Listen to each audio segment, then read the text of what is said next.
Good morning. পূর্বাজ লাইফস্টাইলে সবাইকে স্বাগত জানিয়ে আজকের নতুন আর একটা ব্লগ শুরু করছি। আশা করি আপনারা সকলে ভালো আছেন। তো আজকে হচ্ছে গিয়ে শুক্রবার, আর এখন বাজে হচ্ছে 10টা 40। এই মাত্র জল খাবার খেলাম মা বেটায় দুজনে, দিয়ে একটুখানি কথা টথা বলে এই যে ভাতটা বসিয়ে এসেছি আর মুগের ডাল সেদ্ধ করতে বসিয়ে এসেছি। এবার আনাজপাতি কাটবো, সেই জন্য বসেছি আর কি। তাই ভাবলাম আপনাদের সঙ্গে কথা বলাটা শেষ করে নিই। আঙুলের অবস্থা খুবই খারাপ। কালকে তো সারা রাত্রির আঙুলটার মধ্যে কটকট কটকট কটকট করে যন্ত্রণা করছিল। তারপরে রাতে শোয়ার আগে তখন যিশুকে দেখালাম, বলছে মা এটা হয়ে গেছে, পাস হয়ে গেছে। বলে এই তো কতখানি আঙুলের মধ্যে পাস হয়ে গেছে, তুমি এবারে কিন্তু এই আঙুল নিয়ে ভুগবে। আর ডাক্তার সাহেব তো না, শুধু গরম জলে বিটাডিনে হাত ডুবাও, কিছু খেতে হবে না, আমি হোমিওপ্যাথি ওষুধ এনে দিচ্ছি ডাক্তারের সাথে কথা বলে না তেনা। দিয়ে তারপরে আমি যিশুকেই বললাম যে দেখ বাবা, ডাক্তারকে দেখালাম, সেও তো ওষুধ দিল না, আর তোর বাপিও কোনো ওষুধ খেতে দেবে না। আমি আঙুল নিয়ে না আর পারছি না, আর সব কাজ তো করতে হচ্ছে না, কোনো কাজ তো আর বাকি থাকছে না যে করে দেবে বলে। দিয়ে দেখাতে তার যিশু দেখছে, বলে বাবা এ তো পুরো পাস হয়ে গেছে মা, এই ইনফেকশান হয়েছে সাংঘাতিকভাবে, ওষুধ না খেলে সারবে না। বলে আচ্ছা আমি ওষুধ এনে দিচ্ছি বলে এই যে সকালবেলায় গিয়ে এই যে ওষুধ এনে দিয়েছি। বলছে 3 দিন খাও, তাহলেই দেখবে আঙুল চুপসে সুন্দর হয়ে যাবে। বলছে অ্যান্টিবায়োটিক না দিলে এটা কিছুতেই কমবে না। তো এই যে ছেলে ওষুধ এনে দিল, আমি খেয়েও নিয়েছি, একটা খেয়েও নিয়েছি। ও ভালো করে দেখে দিয়েছে, ওটাকে ওই ওষুধটা খেলে সুগার বাড়বেও না, কিছু হবে না। বলছে তুমি খাও, নইলে আঙুলটা, আর পুরো আঙুলটা না কালো হয়ে আছে, সারছে না কিছুতেই, জানেন।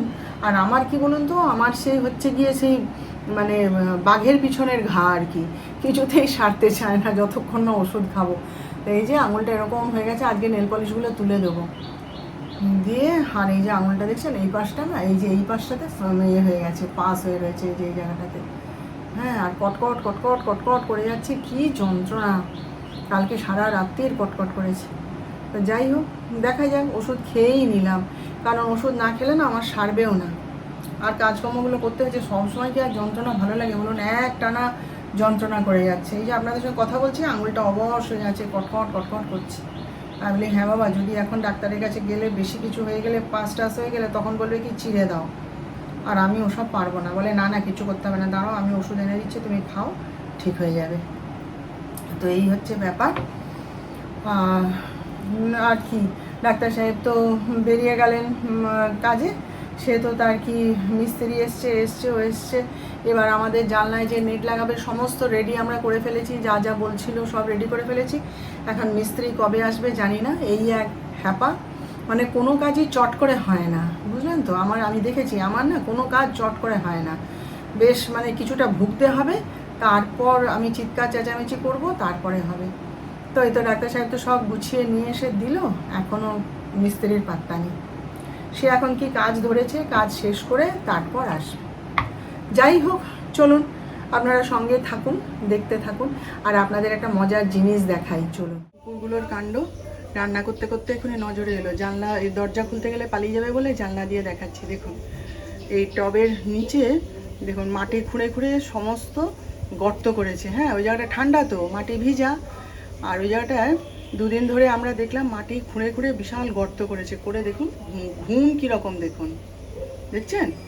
এগুলো সেই কুকুরগুলো, সেই যে বাচ্চা বাচ্চা কুকুরগুলো ওর মায়ের সঙ্গে আসতো, এসে উঠানে খেলা করতো, তারা কোথায় চলে গেছিলো, আবার এখন এই যে বড় হয়ে গেছে, এসে আবার জুটেছে। দেখুন ঘুমটা দেখছেন একবার, গর্তটার মধ্যে সব ঢুকে পড়ে। আমার এক্ষুনি নজরে এলো রান্না করতে করতে, আমি ওখানে কী রে দেখি, এই যে ঘুম হচ্ছে দেখুন দুজনের। এই ডাক্তার সাহেব দেখতে পায়নি, তাই কালকেই আমাকে একবার বলেছে, দেখেছো ওখানে কীরকম মাটি খুঁড়ে গর্ত করেছে। আমি বলি যে হ্যাঁ। আর এই দেখুন এখন গর্তের মধ্যে পা ঢুকিয়ে, শরীর ঢুকিয়ে কীরকম ঘুমটা দেখুন একবার। বান্ধবীও সেই বললাম না আপনাদের, গুগল সার্চ করে পুরো ছবি দিয়ে, ওষুধের নাম দিয়ে, সব দিয়ে আমাকে পাঠিয়েছিল। তারপরে তো ডাক্তার সাহেবকে দেখালাম, বলছে হ্যাঁ খাওয়া যেতেই পারে বলে আর কিছু বলেনি। তারপর সেদিনকে জিমে গেছি, সেখানে আমাকে ধরেছে, বলছে দেখি তোর আঙুল, দেখে বলছে যে আমি একজন হোমিওপ্যাথি ডাক্তারকে দেখাই, 5:30টার সময় উঠে তার কাছে গিয়ে নাম লিখে আসতে হবে আমাদের স্টিমার ঘাটের কাছে। দিয়ে এবার মানে একজন নাম লেখাবে এবং তার তার পরিবারের আর যে দেখাতে চায় সবাই একসাথে দেখাতে পারবে। বলছে তুই ওখানে গিয়ে নাম যে দেখ, 5:30টার সময় উঠে গিয়ে আমার কি ওখানে নাম লিখিয়ে আসবে বল, আর আমি চিনিও না চেম্বারটা। তা বলে ঠিক আছে আমার ছেলেকে তো দেখাবো, তাহলে আমার হাজব্যান্ডকে বলছি নামটা লিখে দিয়ে আসুক, তুই চল আমাদের সাথে দেখিয়ে নেবো, সবাই মিলে যতজন পারো দেখাতে পারো বলে দেখাবে। তারপরে এবার বাড়ি থেকে রাজি না হলে আর যাই কি করে বলুন, বলছে 11টা 11:30 চল না দেখিয়ে আসবি। তো হোমিওপ্যাথি ওষুধ ডাক্তার সাহেবও সেভাবে গা করেনি, খালি বলে গরম জলে হাত ডুবাও ঠিক হয়ে যাবে। আর আমার ছেলে তো সব হোমিওপ্যাথি ওষুধ লাইক করে না, না করতেই পারে, সে নিজে অ্যালোপ্যাথিকের ডাক্তার। দিয়ে তারপরে আজকে ওষুধটা বলছে না মা তুমি এটা খেয়ে দেখো, ঠিক হয়ে তোমার 2 দিন খাও, দেখবে আঙুলটা চুপসে ঠিক হয়ে যাবে। তো দেখা যাক, দেখিয়ে দেখি কি রান্না করলাম। এই যে আলু পটলের তরকারি করেছি, আর এখানে হচ্ছে কলমি শাক ভাজা, আজকে শেষ, আবার বাজারে গেলে আবার নিয়ে আসবো। এটা হচ্ছে মুগের ডাল, আর এখানে হচ্ছে ঢ্যাঁড়সের ঝাল, কারণ আমার ছেলে আলু পটল খাবে না।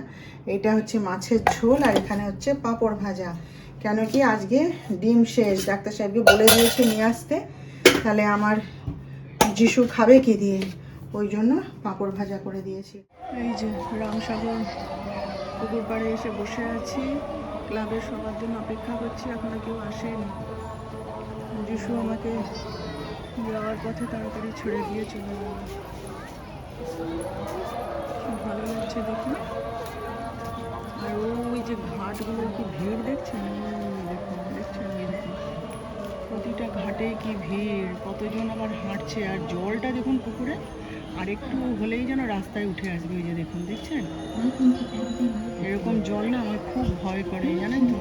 এই পুকুরে আবার সাঁতার কাটে বাবা, জলটা দেখছি বসে বসে কীরকম মানে নড়ছে দেখুন, কলকল কলকল করে, আর একটু হলে রাস্তায় উঠে যাবে।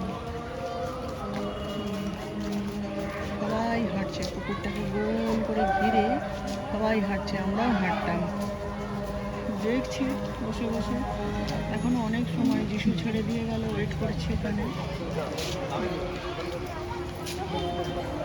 এই যে বললো মা চলো তোমাকে যাওয়ার পথে ছেড়ে দিয়ে যাই, আর টোটো ধরতে হবে না, ওই জন্য তাড়াতাড়ি চলে এলাম, বুঝলেন তো। কখন কে আসবে কে জানে। এই দেখুন কি স্পিডে হাঁটছে দেখুন। হাসপাতাল থেকে ফিরে দৌড়ে আমাদের কালুর দোকানে গিয়ে 12টা ডিম নিয়ে এলাম, নিয়ে এসে এই যে ডিম সেদ্ধ বসিয়েছি, ডিমের ঝোল করে দেবো ওদের। তখন কণা এসেছিলো, তখন কি রান্না করব না করব মাথায় নেই, আর তখন আমি বেরিয়ে যাব তাড়াহুড়ো, সেই জন্যে করে আমি বলি তুই শুধু তাহলে রুটিটা করে দিয়ে যা, আমি এসে দেখছি কি করা যায়। তো ভেবেছিলাম আলুর দম করবো, তো ফেরার পথে দেখছি কালুর দোকান খোলা আছে, তা সেই জন্যে দৌড়ে গিয়ে ডিম নিয়ে এসে যে ডিম সেদ্ধ বসালাম, হোক ডিমের ঝোল করে দেবো চট করে ওদের দুজনের জন্য। এই যে ওদের জন্য একটুখানি ডিমের ঝোল করে দিলাম। ডাক্তার সাহেব এসে গেছে, খেতে বসতে যাচ্ছে, আমি দাঁড়াও ডিমের ঝোল করা হয়নি, বলে কেন, সে মেয়েটি কী করে দিয়ে গেছে, আমি সে তো রুটি করে দিয়ে গেছে, তখন ডিম টিম কিছু আনার ছিল না, আমি তখন রিহার্সালে দৌড়েছি, সেজন্যে আমি এসে ডিম নিয়ে এলাম, নিয়ে এসে বানাচ্ছি। ও সময় পায়নি, পেলে এনে দিত, তা আমাকে আবার ডিমটা ছাড়িয়ে হেল্প করে দিল, বলে সরো আমি করে দিচ্ছি, আমি না আমি করে দিচ্ছি। আপনাদের সঙ্গে কথা বলার পর কত কাজ করলাম, যিশুর সঙ্গে বসে বসে একটুখানি চা খেলাম, তারপরে নিজের ভিডিওটা আপলোড করলাম, আজকের ভিডিওটা করে রাখছি, তারপরে মাঝখানে আমাদের যিনি কালচারাল সেক্রেটারি শান্তনাদি, তিনি আবার ফোন করেছিলেন, আজকে উপস্থিত থাকতে পারেনি, আমাকে ফোন করে আমার সঙ্গে কথা বললো, গল্প টল্প করলো, এত সব করে তারপরে আবার এই যে এই ডিমের ঝোলটা বসিয়েছি, ওদের জন্য একটু ডিমের ঝোল করে দেবো। আর আমার তো আছেই বেগুন, এই যে বেগুন নিয়ে এসছি, বেগুনের একটু তরকারি করে নেবো, নিয়ে খেয়ে নেব, ব্যাস। তাহলে আজকের মতন রাখলাম, আবার দেখা হবে, আপনারা ভালো থাকবেন। আর আজকের ভিডিওটা ভালো লাগলে একটা লাইক শেয়ার ও সাবস্ক্রাইব করে প্লিজ আমাকে জানিয়ে